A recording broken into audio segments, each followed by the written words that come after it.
et en plus je ne suis pas soumis à des horaires, à des contraintes qui font que les gens ne rentrent pas forcément dans des galeries, alors que dans la rue, n'importe qui, même des gens qui ne s'intéressent pas et qui ne feraient pas le pas de rentrer dans une galerie, peuvent découvrir mon travail. Il y a des voisins, quand tu te mets à jouer la musique, ils disent « Oh, qu'est-ce que c'est que ce bruit ?»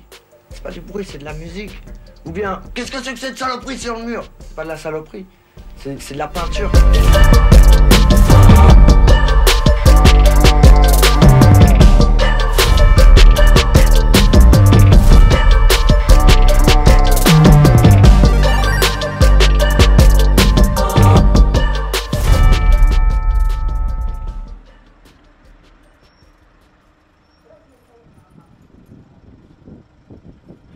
Je m'appelle Thomas, mon nom d'artiste c'est Jalouse.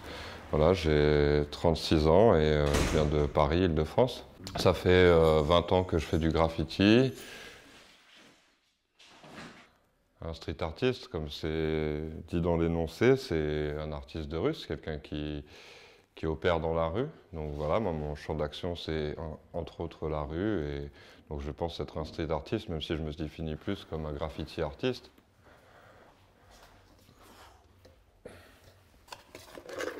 Alors là, il faut pas mal de plâtre. J'ai mon plâtre, à peu près un peu moins de 700 grammes de plâtre. Je vais remplir jusqu'en haut avec de l'eau. On va aller jusqu'en haut quasiment. Et là, j'y vais à la main parce que c'est le meilleur moyen d'éviter les grumeaux.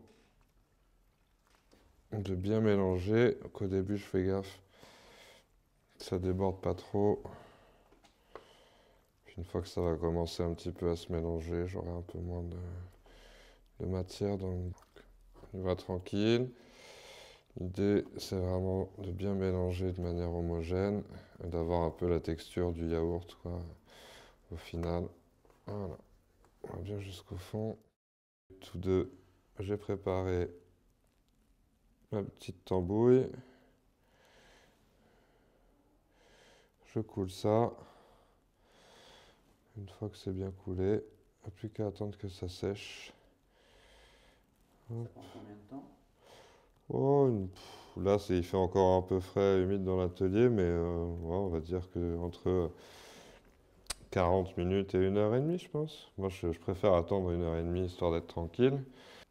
Ça déborde un peu, mais c'est pas plus mal. Parce que ça me fait un peu plus d'épaisseur. J'ai des zones qui sont assez fines, donc au moins en débordant, ça me fait plus d'épaisseur. Et après, je retouche un petit peu à la fin, une fois que je démoule. Alors moi, ce que j'aimerais montrer à travers mon art, c'est déjà la réalité du monde dans lequel on vit, sa beauté, en même temps ce qui s'y passe, donc les problèmes qu'il y a. Et voilà, je trouve ça intéressant, étant un artiste visuel, de pouvoir pointer de manière imagée du doigt certaines choses. Et donc voilà, j'essaye à travers mon travail depuis quelques années de dire des choses concrètes, des choses qui nous arrivent, qui se passent. Voilà. Et je trouve ça intéressant justement. C'est ce qui me plaît le plus plutôt que de rester dans quelque chose juste de joli ou pas joli, d'esthétique on va dire. J'ai envie qu'il y ait un message à travers mon travail.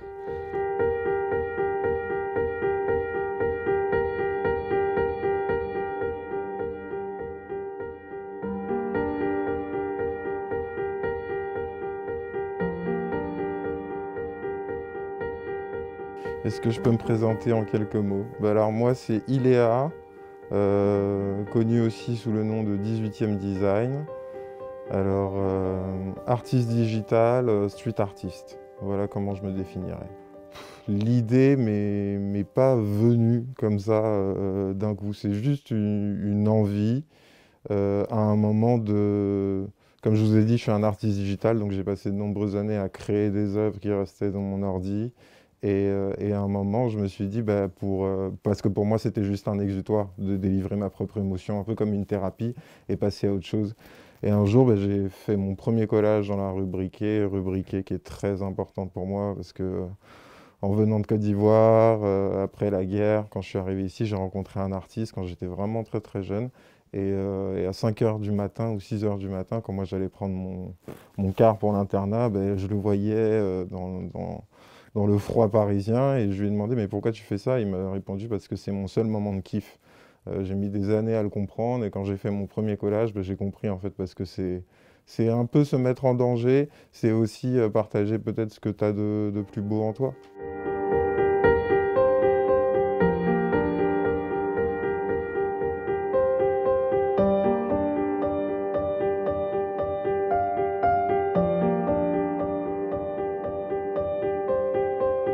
Donc, je vais vous montrer un peu comment ça se fait de base. Comme je vous l'ai dit, c'est une aventure humaine. Alors moi, je reçois une photo, par exemple, qui est celle-là, de Sebos, d'un de ses reportages au Brésil. La photo a été prise, je ne sais pas, il y a 4 ans. Sebos m'envoie un message en me disant « Écoute, j'ai une photo pour toi, je pense que tu peux en faire quelque chose de ouf, je pense que ça correspond à ton degré d'émotion, à ta sensibilité. Je sais pas, je sens un truc avec cette photo, vois si ça te plaît. » Ben, j'ai mis 2 ans et demi avant de ressentir l'émotion qui me permettait de travailler cette photo. Alors, vu que c'est Sebos, on est resté en mode noir et blanc. Et donc là, je vais vous montrer la deuxième partie. Donc, une partie Sebos et une partie moi. Et après, l'œuvre finale est celle-ci, que moi, je colle dans la rue. Donc là, je vous ai montré un délire noir et blanc. Maintenant, deuxième délire, qui est un autre photographe avec qui je travaille depuis de nombreuses années. D'ailleurs, vous voulez voir que cette photo a été prise le 13 juin 2016. Et quand il m'a envoyé cette photo, ben moi, j'en ai fait ça. Vous pouvez voir que c'est une corrélation entre lui, ce qu'il a inspiré, entre moi, mes émotions, qui ont envie de transposer ce regard ou ce que je ressens au plus profond de moi. Donc vous voyez bien que je lui ai envoyé cette photo en 2016. Et ce matin, 5 ans après, j'ai décidé de faire le collage. Donc c'est pour vous dire qu'il y a tout un cheminement de feeling, d'émotions, de choses qui se transmettent entre ma partie digitale et ma partie street art, qui sont tous les deux liés. Parce que plus je fais du street art, plus j'ai envie de faire des œuvres digitales, plus je fais des œuvres digitales, plus je suis en mode street art.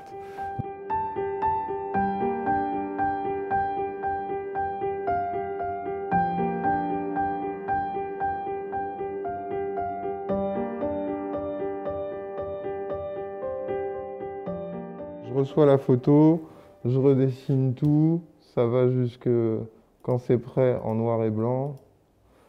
Voilà. Quand c'est prêt en noir et blanc, je décide de rajouter les couleurs. Ça, c'est la première étape de mon truc. Quand je suis un peu satisfait de cette première étape, donc ça, c'est une première technique. Je passe dans un deuxième fichier. Vous voyez que j'ai beaucoup plus marqué les détails, qu'il y a beaucoup plus de broches, quoi que ce soit. Donc ça, c'est la deuxième étape. À une certaine époque, même, je m'arrêtais à cette deuxième étape. Pourquoi? Ben parce que justement, j'avais pas assez de technique et pas assez, j'avais pas encore assez évolué pour ajouter la troisième étape, qui est celle-là. Donc là, vous voyez que j'ai gardé le design de la deuxième étape et que je rebroche par-dessus, je redessine par-dessus, tout simplement. Donc je rajoute plein de choses. Là, je vais peut-être rajouter des trucs qu'il n'y avait pas. Donc tout commence là, je travaille là, et après tout finit là. Et quand tout est prêt là, tout finit dans la rue pour partager l'émotion finale. C'est comme ça qu'il y a une corrélation entre l'artiste digital, le street artiste, et l'un ne va pas sans l'autre, pour moi. Donc voilà.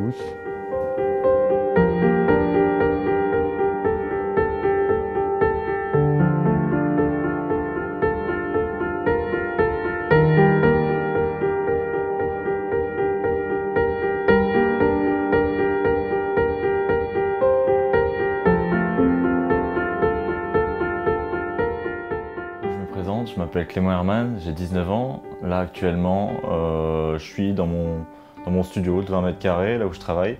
Je suis en train de faire une école d'art graphique, je suis en première année. Je faisais une prépa l'année dernière, c'est à ce moment-là que je suis arrivé sur Paris. Voilà, avant j'habitais dans le sud, donc j'ai eu mon bac en 2020 et depuis que je suis arrivé à Paris, mais même avant, je me lance vraiment dans une activité artistique profonde où je fais ça 15 heures par jour. Je rencontre des gens incroyables, je rencontre des artistes. Voilà, il se passe beaucoup de choses à Paris. Je suis vraiment très content de ça.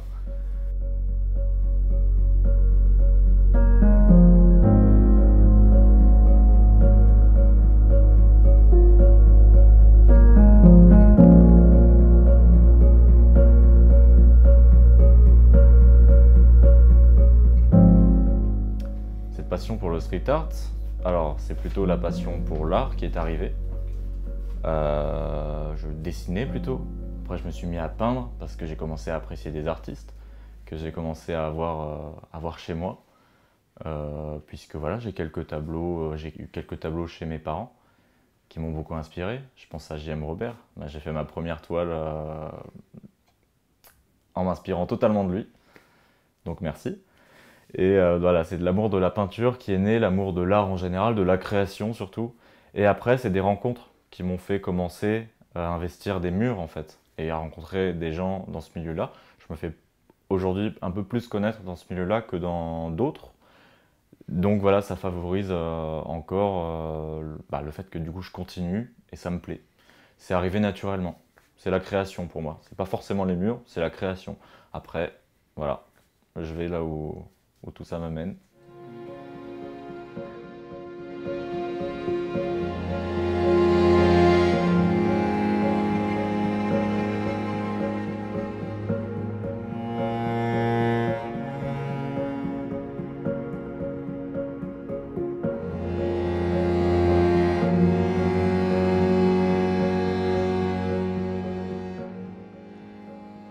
On va aller voir où ça en est, si c'est le bon moment pour...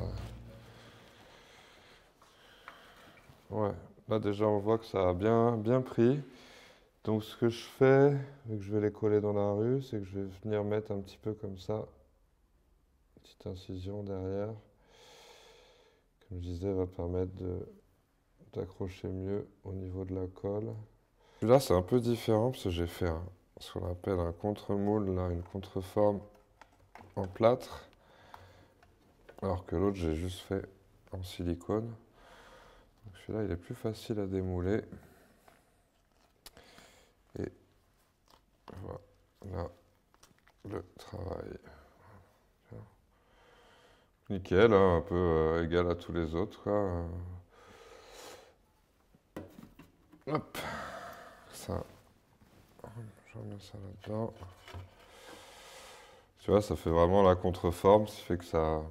Parce que ici, là, en silicone, je suis vachement plus fin, là, à cet endroit-là. Je ne l'ai pas hyper bien fait, donc je fais la contreforme, ce qui permet que le moulage tienne bien, soit bien rigide. Alors que là, j'ai vraiment fait beaucoup de silicone, beaucoup trop d'ailleurs, hein. Quelqu'un qui fait des moules, il va se dire que j'ai fait n'importe quoi. Mais bon, c'était mes premiers tests, hein. Je suis allé à tâtons, mais voilà. En tout cas, il fonctionne.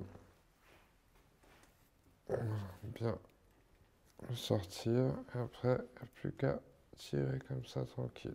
Et voilà. Donc là, comme je disais tout à l'heure, il n'y a plus qu'à après enlever un petit peu l'excédent de plâtre qu'il va y avoir. Ici, je ferai ça avec un cutter. Alors, on y va comme ça, quoi. On va enlever un petit peu ce qu'il y avait en trop.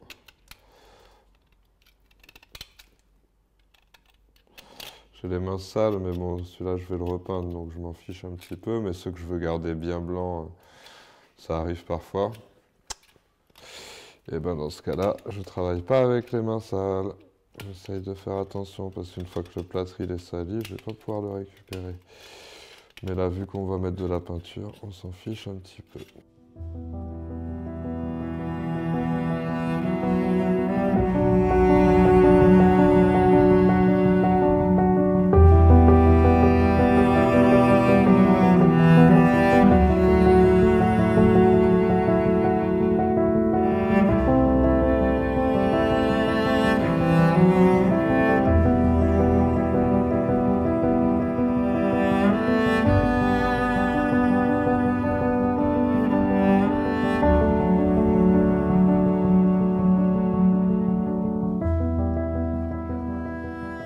Je regarde si ça peut être une place sympa pour coller.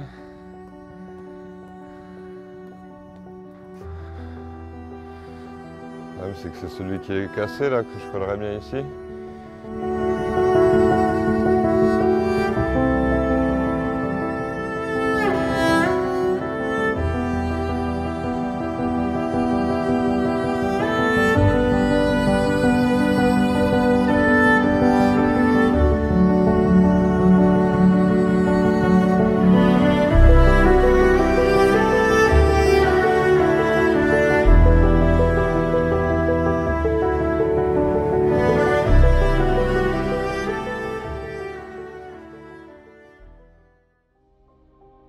Mon plus beau souvenir, j'ai fait un collage sur une digue en Bretagne où marée basse à 6 h du matin, où après le collage, j'ai dû carrément nager pour revenir.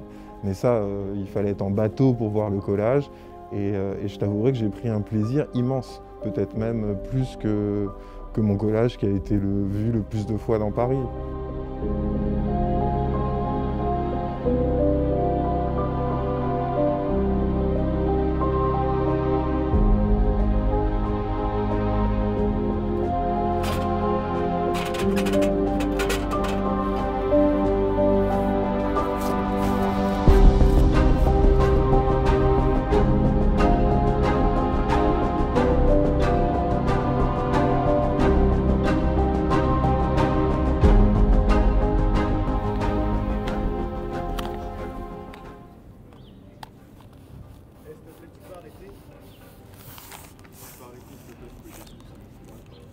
Ouais, c'est la première fois, ça s'en va vite, monsieur. C'est pas ça que tu déranges, mais quand on va artimer, les gens mettent après, tout ça, par-dessus, c'est dégueulasse.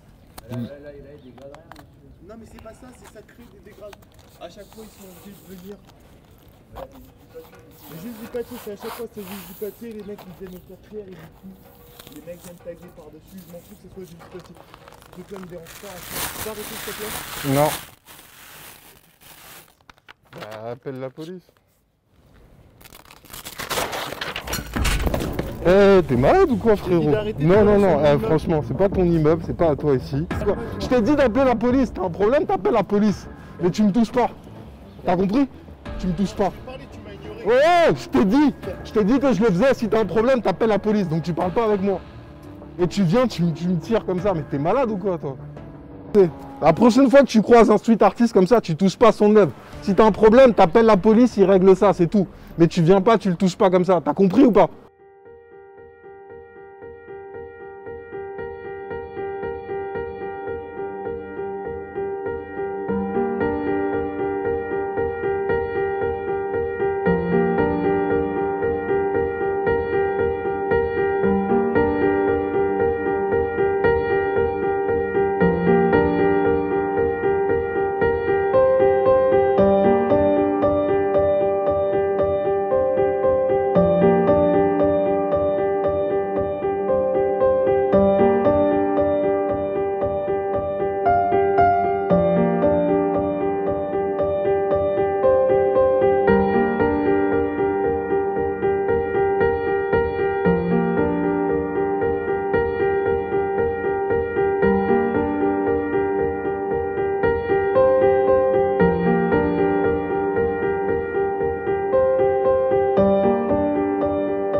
Alors street artiste ou graffiti artiste, on aime bien être discret d'une certaine manière parce que de base, ce qu'on fait, c'est interdit.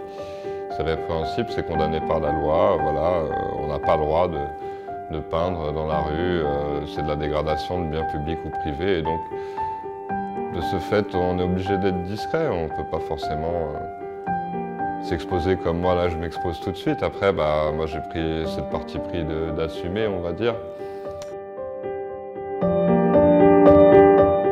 Et quand j'étais gamin, c'est le seul moment où je me sentais à l'abri. Et le moment où tu te sens à l'abri, c'est quand tu es enfant. Donc chacune de mes œuvres, en fait, c'est un souvenir de mon enfance. C'est quelque chose que je transmets du plus profond de moi-même, quoi. Mais pour moi, le street art, c'est la prolongation de l'art, de la peinture, l'amour de la peinture ou de la bombe. Moi, c'est plutôt la peinture. Mais sur des murs, sur des endroits où on peut peindre en liberté, ce qui favorise aussi les rencontres. Donc pour moi, c'est comme un tableau. Peindre sur un mur, c'est comme un tableau.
Merci.